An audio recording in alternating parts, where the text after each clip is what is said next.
What has you thinking about either starting or going back to college? Is it the economy? A chance for advancement where you work? Maybe there's a change in your family life. Well, whatever the reason, you're not alone. According to the National Center for Education Statistics, non-traditional students make up a major percentage of all students enrolled in undergraduate programs. And they say that 39% of all undergraduate students are 25 years or older. So what is a non-traditional student? Well, Michelle Cyrus, the Assistant Director for Non-Traditional Student Programs and Services, can tell you what it means at Central Washington University. Non-traditional student is anyone over the age of 25 that may have a domestic partner, a dependent, be married, or veteran.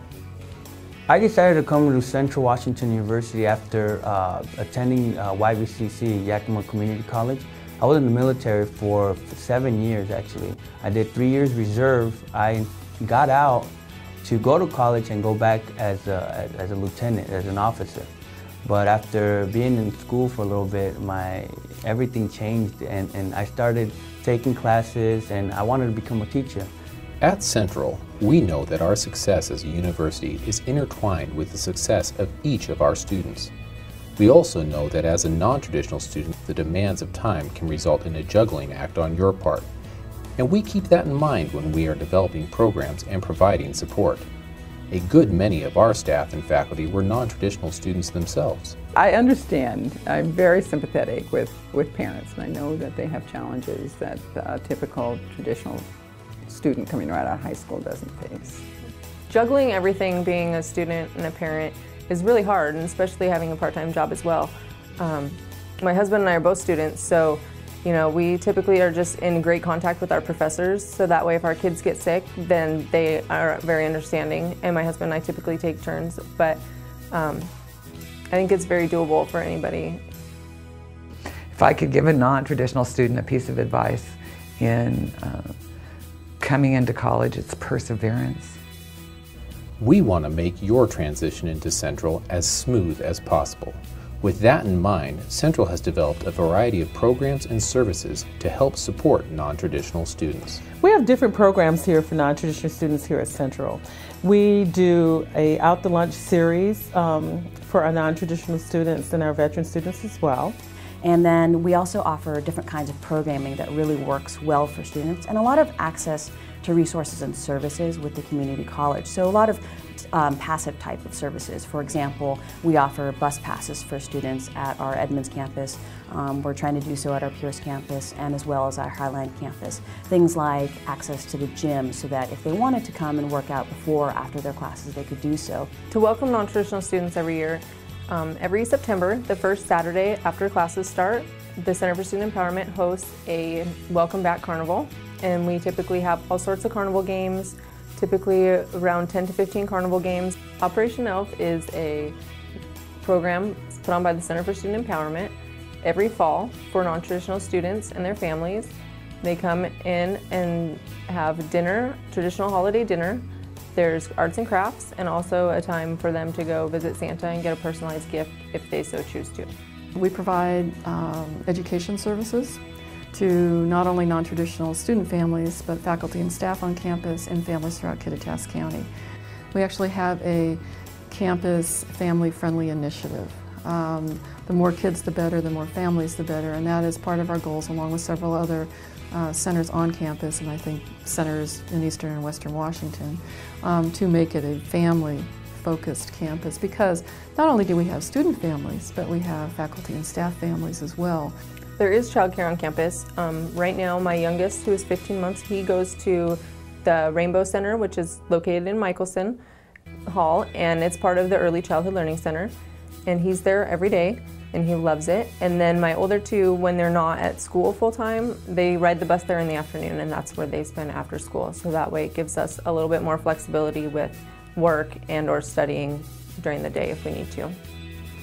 The process for getting registered with us is very simple. It's very user-friendly. The first thing is they have to self-disclose that they have a disability. The second thing is they have to provide documentation that they have a disability. And then the third one, which is much more involved, is requesting services. What can we do to create an equal playing field so that they have an equal opportunity to be successful in the classroom or in programs or to access anything that the college offers? At Central, we recognize that our diverse community is made stronger by the presence of non-traditional students, both inside and outside of the classroom. In my class, yes, I do have non-traditional students. And one of the things that they bring to my class is a fresh perspective on the material that we're dealing with. I think non-traditional students know more about the real world, for one. And I think non-traditional students go to college because they are interested in learning. They bring a mosaic feel to the campus, is what they bring, because you get them from all walks of life. And I think that's an interesting dynamic. It's actually a great experience, actually. They motivate you, or they encourage you to speak up, to express your opinions, and that's something that I really like. While all non-traditional students are not veterans, at Central, all veterans are considered non-traditional students. Maintaining a veteran-friendly campus is very important to us, and that's why we provide many veteran-specific programs and services. As a veteran, whether you've used your benefit before or you are brand new to this and you're calling our office for the first time, and you're planning on coming to school for the first time, or as, coming back to school, one of the first things we're going to ask you is, what GI Bill are you using? Okay. And since most people don't really know, it's important to know that information because that depends on how we certify you for your payment. They can also send their military transcripts to us, whether that's a DD-214 or like a Community College of the Air Force transcript. There's different ways of getting those there. And if those official transcripts will send, they can get up to 30 college level credits towards their degree, which often helps. And we use the American Council on Education, or ACE guide, to see which credits we're going to give them elective hours for. Things like basic training or tech school or MOS school is typically not awarded, but a lot of other training, military training, is eligible for elective credit. A veteran is also eligible for financial aid. They can get a Pell Grant, they can get a state need grant, they can get loans in addition to their veterans benefits. But they do need to file the FAFSA to get institutional assistance. We as an institution do try to give every veteran a grant so that it doesn't have to apply to their tuition. We give them a grant that is refundable so they can get it in addition to their veterans benefits. We are very proactive in creating an inclusive environment for our CWU veterans here on campus and our university centers. There's so much out there right now for veterans, it's hard to kind of gather all that information up.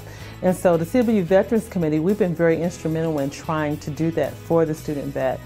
We're having a Veterans Informational Summit, which will be a yearly summit for these veterans and their family members to come in and just find out what's going on not only in their community, but what's going on in the state, what's going on with the VA, and how these students can be assisted in this process.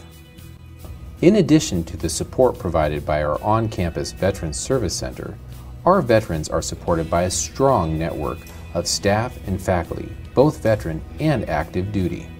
These young men and women coming back need to take advantage of the resources that are available to them, because in the classrooms there are some of us who are vets and who are sympathetic to the situations that they've been in, as well as the situations that they are in now. There are a lot of veterans here that are taking a lot of leadership roles here at Central.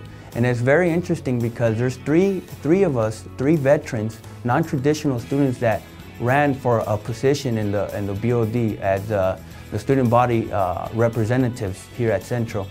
The decision to go to college is a personal one, but once you decide that Central is the best fit for you, you can be assured that Central has the services, the staff, and the support necessary to help you in that transition. Your first steps when you come to Central Washington University to apply, we would prefer that the people apply online, send in their official documents, high school transcripts, ACT or SAT scores.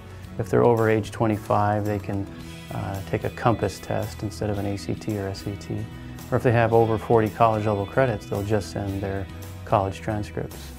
pretty much it's going to go through our comprehensive review process where we look at each individual application one-on-one, and what it comes down to is academic preparedness. We're not going to compare you to another student, we're going to compare you to yourself. Well, number one, I hope they make the decision rather early because there is a priority deadline for the FAFSA, and it's March 15th. And we recommend to everybody that they do their taxes early, file from a completed tax form by March 15th. And then if they're picked for verification, that they have those documents ready and immediately submit them, because the priority deadline for verification is June 1. Now, the priority deadline doesn't mean a deadline, it means it's priority. And what we can tell students who do meet those priority deadlines is that they will be considered for all institutional and state aid. University Housing provides a variety of types of housing for all students, including single students, married students, students with children, in a different variety of locations on campus. And we have about 41% of all students at Ellensburg are on campus, so we provide all different types. We have 3 apartment complexes on campus and 21 residence halls.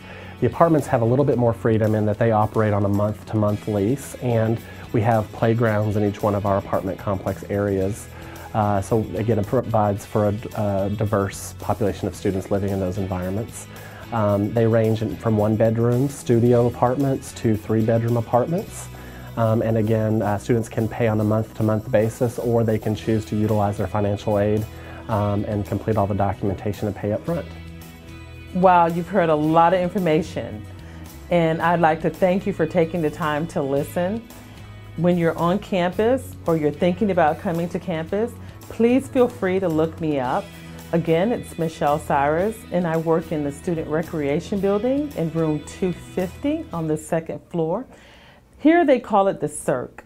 I would love to sit down and just chat with you and see what goals you may have, your aspirations, and see how I can assist you in that process or navigate you to the appropriate location. If you're at one of the university centers, please feel free to give me a call at 509-963-2198. I would love to chat with you. I'm often at the centers and can also sit down and visit you if we can time it just right.